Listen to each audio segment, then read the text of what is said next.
ओम शांति। आज प्यारे बाप दादा के अनमोल मधुर महावाक्य हैं 9 मई 2026। आज की मुरली के सार में बाबा ने गीत की स्मृति दिलाते कहा कि गाते हैं न वह हमसे जुदा होंगे। बाबा कहे यह बच्चे बाप से प्रतिज्ञा करते हैं क्योंकि बच्चे जानते हैं कि हमको बाबा के साथ जाना है, यह शरीर यहाँ छोड़ देना है, यह शरीर छोड़कर हम चले जाएंगे बाबा के साथ। बाबा आए ही है हमको साथ ले जाने के लिए। यह बड़ी समझने की बात है। फिर सेवा के लिए कहा कि जब भी किसी को समझाते हो तो पहले पहले बताओ कि शिव भगवान वाच। शिव बाबा कहते हैं माम एकम याद करो। उनको अपना शरीर नहीं है। ब्रह्मा विष्णु शंकर को भी अपना सूक्ष्म शरीर है, देखने में आता है। यह शिव बाबा तो देखने में नहीं आता, ज्योति बिंदु है।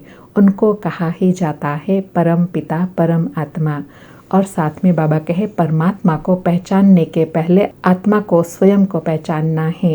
बाबा कहे जब अपने को आत्मा पहचानेंगे तब आत्मा परम पिता परमात्मा को पहचान सके। इसलिए कहा जाता है ना, खुदा को जानने के पहले खुद को जानना है। अर्थात स्वयं को जानने से फिर पिता परमात्मा को जानना सहज हो जाएगा, फिर उनके साथ योग लगा सकेंगे। फिर विशेष कहा कि बाप को ही आकर बच्चों को सेल्फ रियलाइज कराना पड़ता है। बाप कहते हैं अपने को आत्मा समझ मुझ निराकार परम पिता परमात्मा से सुनो। आत्मा और परमात्मा जब मिले तब यह बातें हो। दुनिया को यह पता ही नहीं है कि परम पिता परमात्मा कब आएंगे, कैसे आकर समझाएंगे। अब तुम बच्चे समझते हो, फिर दूसरों को समझाना है। फिर कहा कि अभी तुम्हारी बुद्धि में यह चित्रों की सारी नॉलेज है।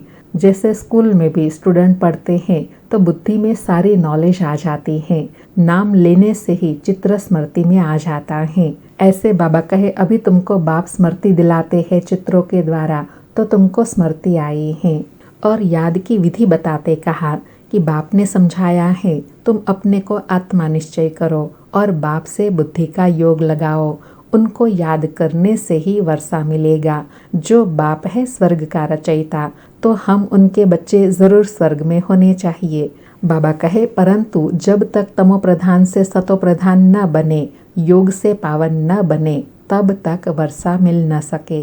बाप कहते हैं मुझे याद करने से तुम्हारे विक्रम विनाश होंगे, विकर्मा जीत बनेंगे, यह गारंटी है। बाबा कहे समझानी तो देनी पड़ती है ना। फिर और सेवा की युक्ति बताते कहा कि अभी सबकी कयामत का समय है, विनाश सबका होना है। समझाने की बड़ी युक्ति चाहिए। जो शांति से बैठ सुने, डिस्टर्ब न करे। एक एक को इंडिविजुअल एकांत में बैठ समझाना है। पहले पहले तो सबको बाप का परिचय देना है कि पतित पावन बाप ही कहते हैं मुझे याद करो तो तुम्हारे विक्रम विनाश होंगे। बाप कहते हैं मैं सर्वशक्तिमान हूँ, पतित पावन हूँ, गीता ज्ञान दाता हूँ, ज्ञान का सागर। यह परिचय सबको देना है। फिर और सेवा के लिए कहा कि सबको समझाना है भगवान निराकार है, वह कभी पुनर्जन्म में नहीं आते हैं, वह अलौकिक दिव्य जन्म लेते हैं। खुद ही आकर समझाते हैं मैं साधारण बूढ़े तन में आता हूँ, जिसको ही भागीरथ कहते हैं। बाप आते ही है पतितों को पावन बनाने, तो ज़रूर पतित दुनिया पतित शरीर में आएंगे ना। यह सब डिटेल की समझानी है। नटशेल सार में कहते हैं मन मना भव। और लास्ट में पढ़ाई पढ़ने की विधि बताते कहा कि सवेरे सवेरे उठकर विचार सागर मंथन करना चाहिए। फिर जो भी आए उनको समझाना है।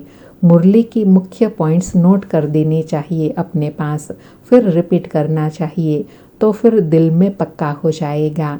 और साथ में अटेंशन दिलाते कहा कि पहली पहली मुख्य बात है बाप को याद करना। बाप ही कहते हैं मन मना भाव, मुझे याद करो तो तुम्हारे विक्रम विनाश होंगे। अब करो न करो तुम्हारी मर्जी। बाप का फरमान तो मिला हुआ है, पावन दुनिया में चलना है, तो फिर पावन दुनिया में बुद्धि का योग लगाना चाहिए। विकार में नहीं जाना है, एक बाप की श्रीमत पर चलना है। सुनते हैं प्यारे बाप दादा के अनमोल मधुर महावाक्य। आज बाबा कहे मीठे बच्चे तुम यहाँ आए हो सेल्फ रियलाइज करने। तुम अपने को आत्मा समझ परमात्मा बाप से सुनो, देही अभिमानी रहने का अभ्यास करो। मीठे बच्चे, तुम यहाँ आए हो सेल्फ रियलाइज करने। तुम अपने को आत्मा समझ परमात्मा बाप से सुनो। देही अभिमानी रहने का अभ्यास करो। आज मुरली से प्रश्न है, कई बार बच्चों से कोई पूछते हैं कि तुमने आत्मा का साक्षात्कार किया है, तो तुम उन्हें कौन सा उत्तर दो? उत्तर में बाबा कहे, बोलो हाँ, हमने आत्मा का साक्षात्कार किया है। आत्मा ज्योति बिंदु है। आत्मा में ही अच्छे व बुरे संस्कार हैं। आत्मा की सारी नॉलेज अभी हमें मिली है। जब तक आत्मा का साक्षात्कार नहीं किया था, तब तक देह अभिमानी थे।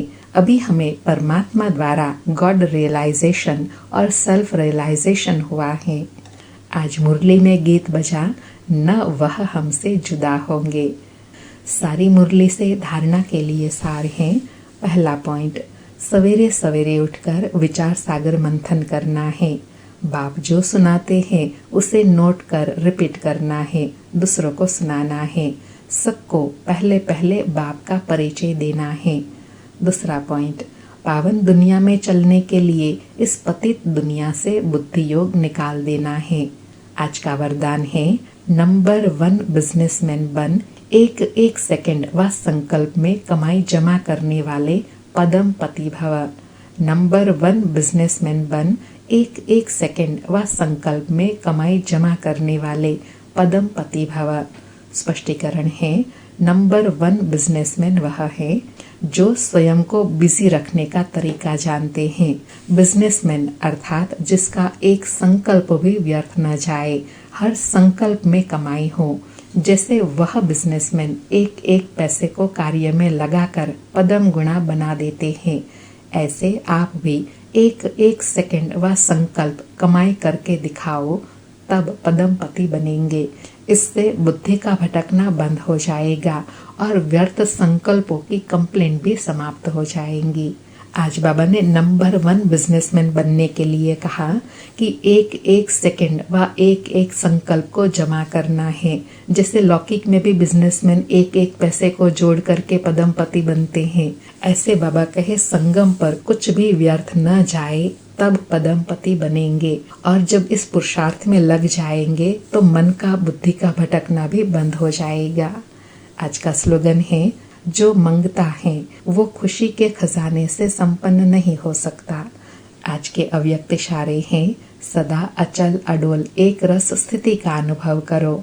आज अनुभव करने के लिए कहा कि सदा मास्टर सर्वशक्तिवान की सीट पर सेट रहने वाले ही अचल अडोल रहते हैं। बाप दादा कहते हैं, बच्चे शरीर भी चला जाए लेकिन आपकी खुशी नहीं जाए। पैसा तो उसके आगे कुछ भी नहीं है। जिसके पास खुशी का खजाना है उसके आगे कोई बड़ी बात नहीं है। सदा सहयोगी सेवाधारी बच्चों के साथ बाप दादा रहते हैं, इसलिए घबराने की कोई बात नहीं है। आज बाबा ने अचल अडोल स्थिति बनाने के लिए पहले तो बताया कि सदा सर्वश्रेष्ठ सीट पर सेट हो जाओ। कौन सी सर्वश्रेष्ठ सीट है? मैं मास्टर सर्वशक्तिवान हूँ। और जब इस स्थिति में स्थित हो जाएंगे तो सर्व खजानों की अनुभूति सहज कर सकेंगे। और उन सर्व खजानों में सर्वश्रेष्ठ खजाना कौन सा है? खुशी का खजाना। और जो सदा खुश रहकर खुशी का खजाना बांटते हैं, ऐसे सेवाधारी बच्चों के साथ बाप दादा सदा रहते हैं। अच्छा, ओम शांति। शुक्रिया बाबा, शुक्रिया।